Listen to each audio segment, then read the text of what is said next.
Is she to be buried in Christian burial when she willfully seeks her own salvation? I tell thee she is. Therefore make her grave straight.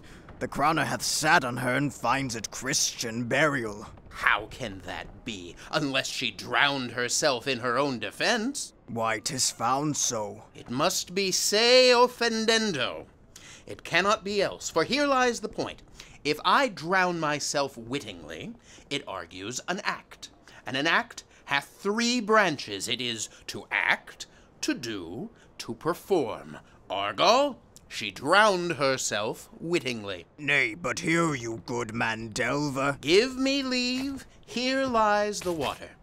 Good. Here stands the man. Good. If the man go to this water and drown himself, it is, will he? Nil he goes. Mark you that. But if the water come to him and drown him, he drowns not himself. Argal, he that is not guilty of his own death shortens not his own life. But is this law? Aye, marry, is't Crowner's quest law. Will you haw the truth on it? If this had not been a gentlewoman, she should have been buried out of Christian burial. Why, there thou sayest, and the more pity that great folk should have countenance in this world to drown or hang themselves more than they're even Christian. Come, my spade. There is no ancient gentleman but gardeners, ditchers, and gravemakers. They hold up Adam's profession. Was he a gentleman? He was the first that ever bore arms. Why, he had none. What, art a heathen? How dost thou understand the Scripture? The Scripture says Adam digged. Could he dig without arms? I'll put another question to thee. If thou answerest me not to the purpose, confess thyself. Go to. What is he that builds stronger than either the mason, the shipwright, or the carpenter? The gallows maker. For that frame outlives 1,000 tenets. I like thy wit well, in good faith. The gallows does well. But how does it well? It does well to those that do ill. Now, thou dost ill to say the gallows is built stronger than the church. Argal, the gallows may do well to thee. To it again, come. Who builds stronger than a mason, a shipwright, or a carpenter? Aye. Tell me that, and unyoke. Marry, now I can tell. To it? Mass, I cannot tell. Cudgel thy brains no more about it, for your dull ass will not mend his pace with beating. And when you are asked this question next, say, a grave maker. The houses he makes last till doomsday. Go, get thee in, and fetch me a stoup of liquor. In youth, when I did love, methought it was very sweet to contract all the time for my behold. Oh, methought there was nothing meet. Has this fellow no feeling of his business? He sings in grave-making. Custom hath made it in him a property of easiness. 'Tis e'en so. The hand of little employment hath the daintier sense. But age with his stealing steps hath clawed me in his clutch, and hath shipped me into the land, as if I'd never been such. Well, that skull had a tongue in it, and could sing once. How the knave jowls it to the ground, as if 'twere Cain's jawbone that did the first murder.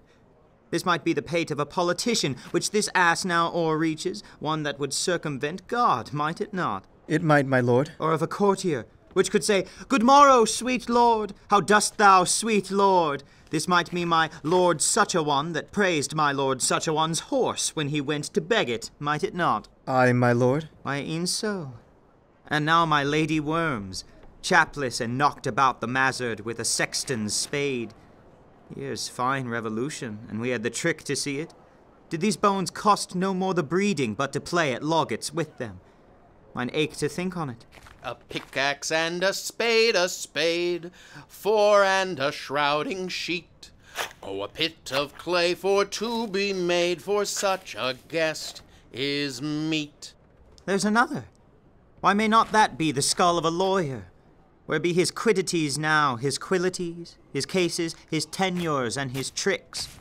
Why does he suffer this mad knave now to knock him about the sconce with a dirty shovel, and will not tell him of his action of battery? This fellow might be in his time a great buyer of land, with his statutes, his recognizances, his fines, his double vouchers, his recoveries. Is this the fine of his fines and the recovery of his recoveries, to have his fine pate full of fine dirt? Will his vouchers vouch him no more of his purchases, and double ones too, than the length and breadth of a pair of indentures? The very conveyances of his lands will scarcely lie in this box, unless the inheritor himself have no more. Not a jot more, my lord. Is not parchment made of sheepskins? Aye, my lord, and of calfskin too. They are sheep and calves which seek out assurance in that. I will speak to this fellow. Whose grave's this, Sirrah? Mine, sir. Oh, a pit of clay for to be made for such a guest is meet. I think it be thine indeed, for thou liest in it. You lie outlant, sir, and therefore 'tis not yours. For my part, I do not lie in't, yet it is mine. Thou dost lie in it, to be in it, and say it is thine. 'Tis for the dead, not for the quick, therefore thou liest. 'Tis a quick lie, sir, 'twill away again from me to you. What man dost thou dig it for? For no man, sir. What woman, then?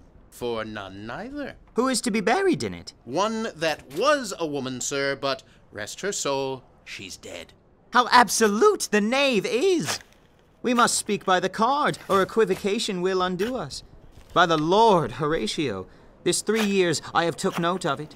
The age is grown so picked that the toe of the peasant comes so near the heel of the courtier, he galls his kibe.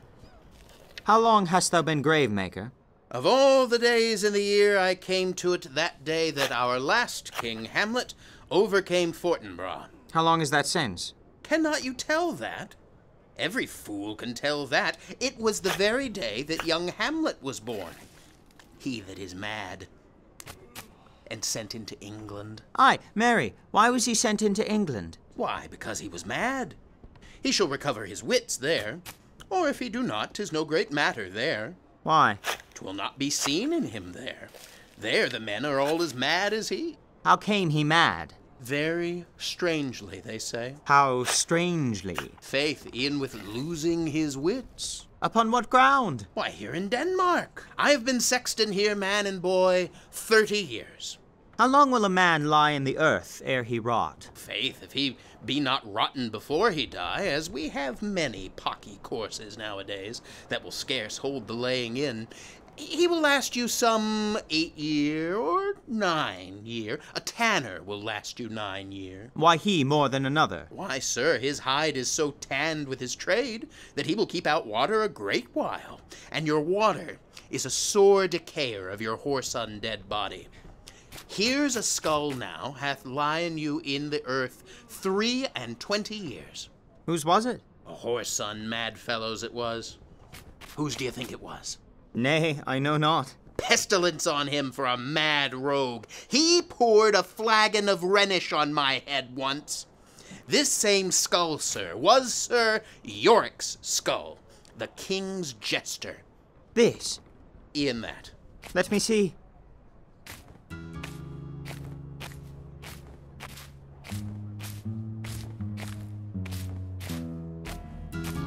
Alas, poor Yorick. I knew him, Horatio. A fellow of infinite jest, of most excellent fancy. He hath borne me on his back 1,000 times, and now how abhorred in my imagination it is. My gorge rises at it. Here hung those lips that I have kissed I know not how oft. Where be your jibes now? Your gambols, your songs, your flashes of merriment that were wont to set the table on a roar. Not one now to mock your own grinning. Quite chapfallen. Now get you to my lady's chamber, and tell her, let her paint an inch thick to this favor she must come. Make her laugh at that. Prithee, Horatio, tell me one thing. What's that, my lord? Dost thou think Alexander looked to this fashion in the earth? E'en so. And smelt so? E'en so, my lord. What base uses we may return, Horatio. Why may not imagination trace the noble dust of Alexander till he find it stopping a bunghole? 'Twere to consider too curiously to consider so. No, faith, not a jot, but to follow him thither, with modesty enough and likelihood to lead it. As thus, Alexander died. Alexander was buried. Alexander returneth to dust. The dust is earth. Of earth we make loam, and why of that loam whereto he was converted might they not stop a beer barrel? Imperious Caesar, dead and turned to clay, might stop a hole to keep the wind away. Oh, that earth which kept the world in awe should patch a wall to expel the winter's flaw. But soft a while, here comes the king, the queen, the courtiers. Who is this they follow? And with such maimed rites, this doth betoken the course they follow did with desperate hand fordo its own life. 'Twas of some estate. Couch we a while and mark.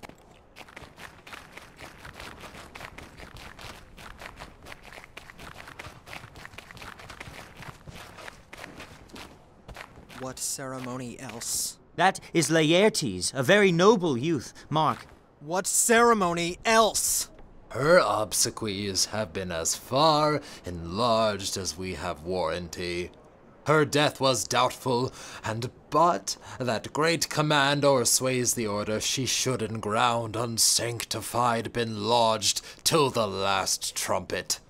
For charitable prayers, shards, flints, and pebbles should be thrown on her. Yet here she is allowed her virgin krantz, her maiden struments, and the bringing home of bell and burial. Must there no more be done? No more be done. We should profane the service of the dead to sing a requiem, and such rest to her as peace-parted souls. Lay her the earth, and from her fair and unpolluted flesh may violets spring. I tell thee, churlish priest, a ministering angel shall my sister be when thou liest howling! What? The fair Ophelia? Sweet to the sweet, farewell. I hope thou shouldst have been my Hamlet's wife. I thought thy bride bed to have decked, sweet maid, and not have strewed thy grave. Oh, treble woe fall 10 times treble on that cursed head whose wicked deed thy most ingenious sense deprived thee of. Hold off the earth a while, till I have caught her once more in mine arms. Now pile your dust upon the quick and dead, till of this flat a mountain you have made to o'ertop old Pelion or the skyish head of blue Olympus. What is he whose grief bears such an emphasis? Whose phrase of sorrow conjures the wandering stars and makes them stand like wonder-wounded hearers?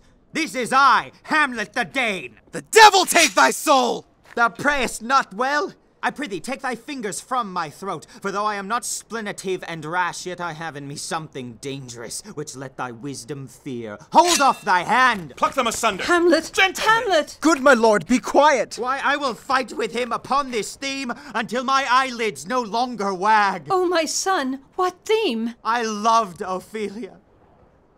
40,000 brothers could not with all their quantity of love make up my sum. What wilt thou do for her? Oh, he is mad, Laertes! For love of God, forbear him. Swoons! Show me what thou would do. Would weep? Would fight? Would fast? Would tear thyself? Would drink up Aesel? Eat a crocodile? I'll do it.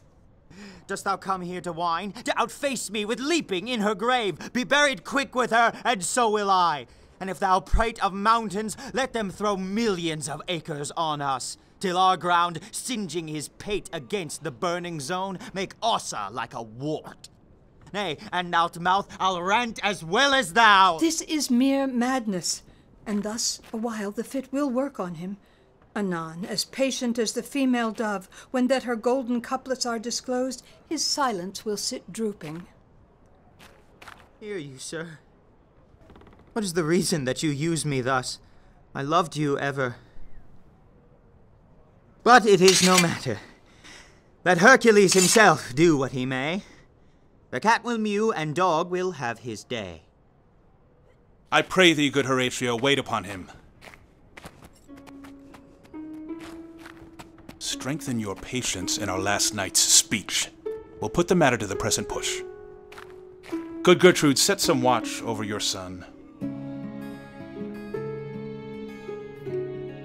This grave shall have a living monument. An hour of quiet thereby shall we see. Till then in patience our proceeding be.